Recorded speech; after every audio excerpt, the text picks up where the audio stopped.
Nagu sellest väiksest vihjast aru oli saada, on järg läinud edasi külaliskollektiividega. Tammikusel ansamblil on olnud suur au olla Kirderanikukooli sünni juures vähemalt osaliselt. Ja seda au ei võta minult koos nende meestega ja naistega, kes seal edasi laulavad, mitte keegi. Võiks ju arvata, et nüüd lähevad kaks ansamblit või koori omavahel kas just vaenujalale või ei jätku aega, aga rahu. Iga asi omal ajal, küll kõike jõuab.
Järgmine lugu on natukene anatoomiline. Üks kirurgide lemmiklauludest ja meeldib muide väga meile.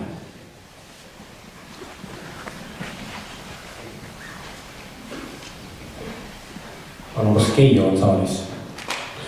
Palun viiseks.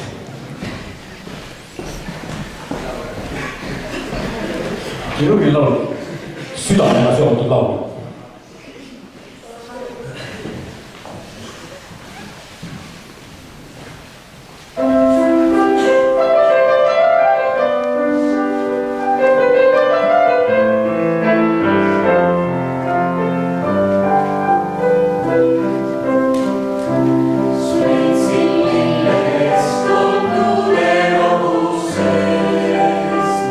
Ja ka see kohinast ja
ka lennukites juhtub nii, et lennuk on olemas, aga piloot ei ole ja ka meil on juhtunud niimoodi, et haigused ja tööd on murdnud paljud meist maha, aga esinemine on lubatud ja Keijo on olnud hea haljas, kes on hõllunud kohale ja ma ei tea, kuidas ta aja leiab, aga päästnud välja. Aitäh sulle, Keijo, nüüd ja edaspidi ja kui sa ühel hetkel meiega laulma ei tule, sellistel juhuslikel ideedel, siis ei solvu tegelikult, aga alati on hea meel, kui tuled.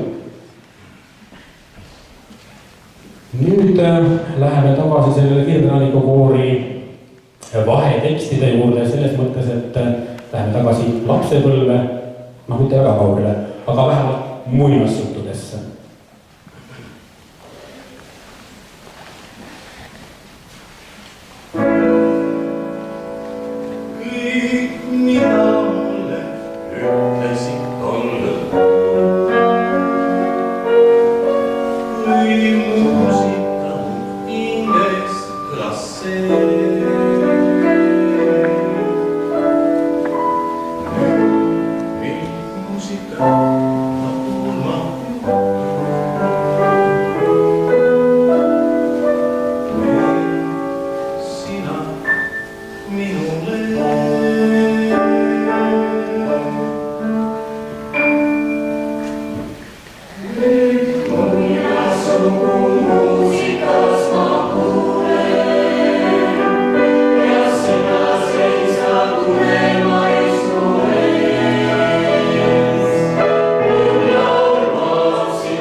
Järgmine laul peab jääma meie poolt siin hetkel viimaseks, sest laulusõnad ütlevad iseenesest tassi mind ära.